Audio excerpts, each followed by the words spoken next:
आप सभी को मेरा राधे राधे। राधे कृष्ण के चैनल पर आप सभी का मैं बहुत बहुत स्वागत करती हूँ।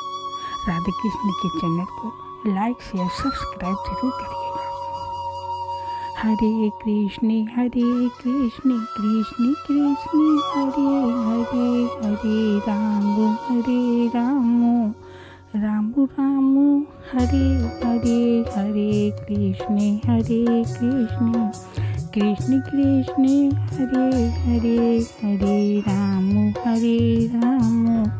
राम राम हरे हरे। माता रुक्मणी के शिविर में आई तो रुक्मणी आदि भगवान की रानियों को देखा। एक बार मन विचार आया, यदि मैं भी भगवान की रानी होती, मैं भी भगवान की पत्नी होती, तो मुझे भी भगवान के नित्य दर्शन होते, महलों में होती, वियोग न होता। ये भाव उनके अंदर आ गए और माधवी अंतर ध्यान हो गई। रुक्मणी जी कृष्ण भगवान से पूछती हैं, प्रभु आपके पैरों में छाले कैसे पड़ गए? आप तो कभी पैदल चलते नहीं हैं, रथ पर चलते हो, फिर छाले कैसे पड़ गए?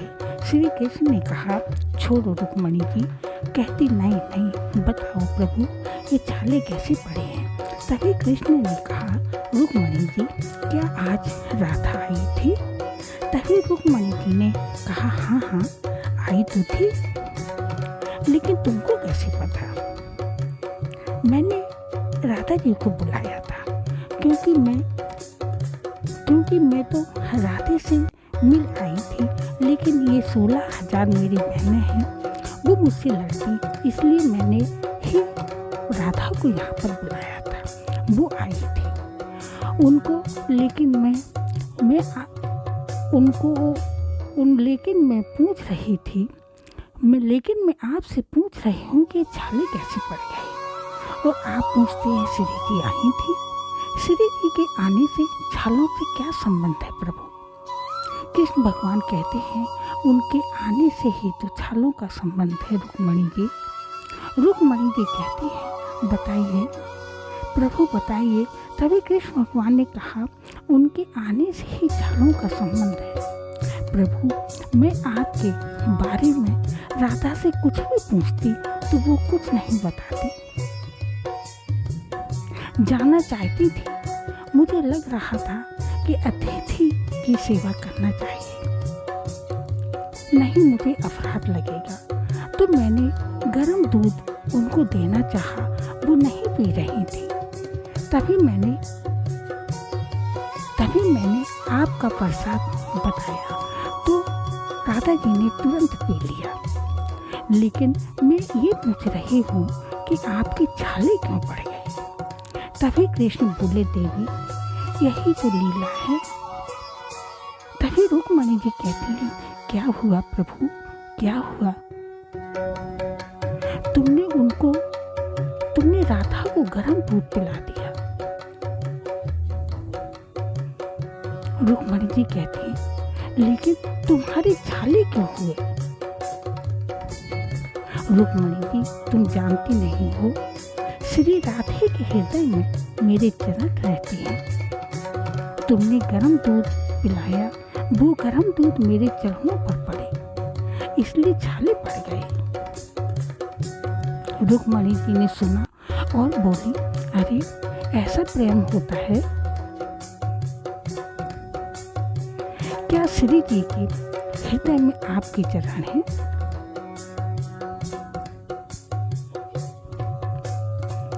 अब एक बात पूछूं, छिपाना नहीं। प्रभु कहते हैं पूछो। अब ये भी बता दो कि आपके हृदय में किसके चरण रहते हैं? तभी प्रभु ने कहा, मैं झूठ नहीं बोलूँगा, मेरे हृदय में श्री राधा के चरण रहते हैं। भक्तों, इस लीला में माधवी शामिल थी। उन्होंने रुक्मणी और रानियों को देखा, मन में विचार आया, मैं भी प्रभु की पटरानी होती, मैं भी प्रभु की पटरानी होती, मैं भी कृष्ण के प्रतिदिन दर्शन करती, महलों में रहती। कुरुक्षेत्र में मिलने के बाद भगवान विरज पधारे थे, श्री जी से विवाह किया। इसके बाद इसके बाद ले जाकर भंडीर वन में प्रभु अंतर्ध्यान हो गए। इसके बाद सभी को लेकर प्रभु भंडीर वन में अंतर्ध्यान हुए। द्वारिका की लीला द्वारका में ही अंतर्ध्यान हुई।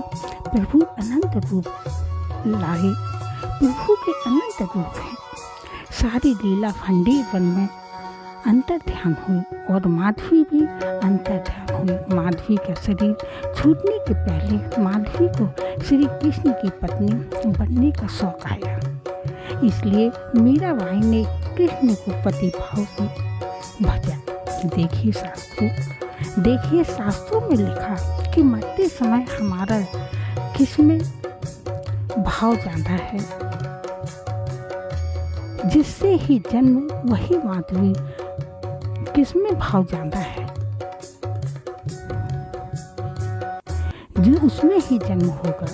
यही माधवी विक्रम संवत 1561 राजपूत राठौर वंश क्षत्रिय मीराबाई के दादा राजदूता जी महाराज, जिनका सारा जीवन मुगलों से लोहा लेकर बीता था। उन राजदूता महाराज की तलवार सवा मन की थी।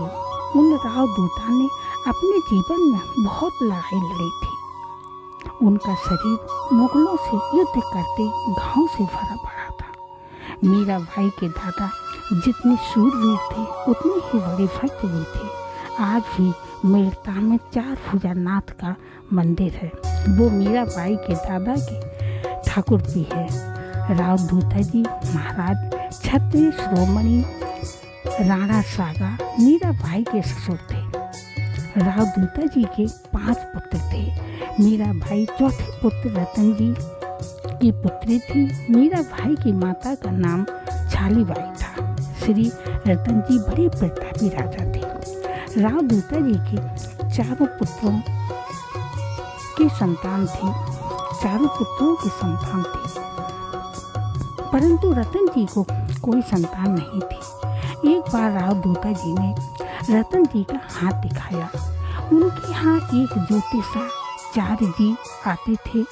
जो राजा लोग होते थे उन्हीं के यहाँ ज्योतिषाचार्य जी आते थे। केवल उन्हीं की ज्योतिष निकालते थे। केवल उन्हीं राजाओं की ज्योतिष निकालते थे। मेड़ता पुष्कर से 40 किलोमीटर दूरी पर होगा। पुष्कर से बुलाया पुरोहित जी को। बेटा का हाथ दिखाया। रतन जी का हाथ देखा। ज्योतिषा जी ने कहा, रावदूता जी इसकी एक ही संतान होगी, वो पुत्री होगी। वो ऐसी होगी, हम और आपको तो 50-60 साल बाद इस क्षेत्र के लोग जान पाएं या ना जान पाएं, पर रतन जी के यहाँ ऐसी पुत्री का जन्म होगा, युग युगों तक लोग उसका नाम लेते रहेंगे। ऐसी बेटी का जन्म होगा।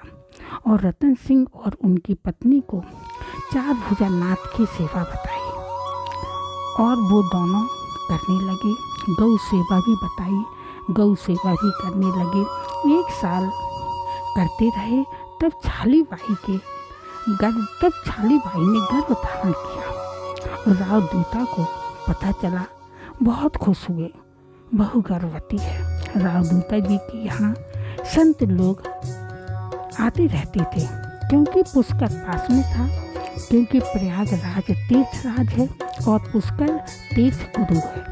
क्योंकि सारे तीर्थ करो, लेकिन पुष्कर में अगर स्नान न किया हो तो आपके तीर्थ पूरे नहीं होंगे, क्योंकि पुष्कर तीर्थ गुरु है। इधर मीरा जी अपनी माँ के गर्भ में आई। उधर रावदूता जी पुष्कर से स्नान करके लौट रहे थे।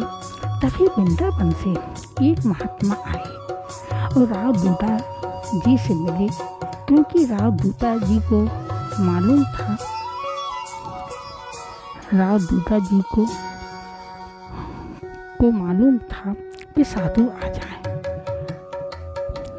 अपने यहाँ जो भी साधु आते थे वो अपने यहाँ उनको रोकते, भोजन कराते तथा भागवत सुनते। वृंदावन से महात्मा आए। रावदूता जी ने उनको उनको जानते थे। उनको देखकर बोले, चलो मेरे यहाँ।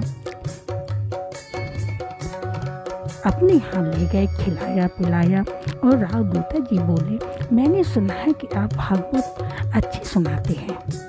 वो पंडित जी बोले, हाँ महाराज, सुना दूंगा। भागवत 2 प्रकार की सुनाई जाती है, एक सप्ताह में पूरी हो जाए और दूसरी आराम से सुनाते जाओ। फिर राव दूता जी ने बोले, आराम से सुनाओ, ऐसे भागवत करो जो आराम से सुनाओ, क्योंकि मेरी बहू भी गर्भवती है, वो भी सुन लिया करेगी, तुम्हारी व्यवस्था सब हो जाएगी। कथा शुरू हो गई। राव दूता जी के सारे लड़के और बहुएं भी थोड़ी हटकर बैठती थी, क्योंकि बड़े लोगों के यहाँ पर्दा होती थी।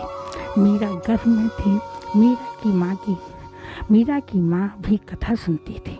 बीच बीच में पंडित जी से भागवत के प्रश्न भी पूछती थी। मीरा अपनी माँ के गर्भ में 10 महीने तक रही। जब कथा समाप्त हुई तो पंडित जी ने कहा, सब लोग मिलकर श्लोक बोलिए। सबने मिलकर श्लोक बोला। सबने मिलकर श्लोक बोला। श्लोक बोलिए। सबने मिलकर श्लोक बोला। 10 महीने तक बहुत खुशहाली के साथ कथा सुनी और सबने सारे कार्यक्रम हुए। पंडित जी ब्राह्मणों को भोजन करा रहे थे। पंडितों को भोजन कराया गया और मीरा की माँ छाली बाई उठकर अंदर गईं। उनको प्रसव पीड़ा होने लगी।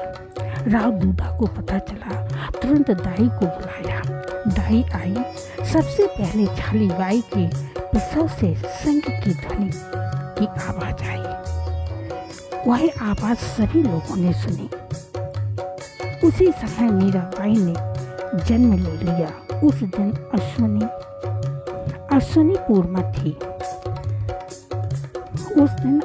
पूर्णिमा थी।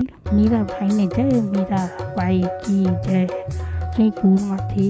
1561 मीराबाई की जय। उनके पिता रतन सिंह और उनकी माता छालीबाई की जय। श्री हरे कृष्ण कृष्ण कृष्ण हरे हरे, हरे राम राम राम हरे हरे, हरे कृष्ण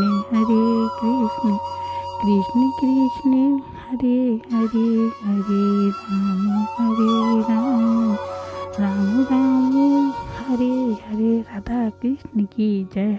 मीराबाई की जय।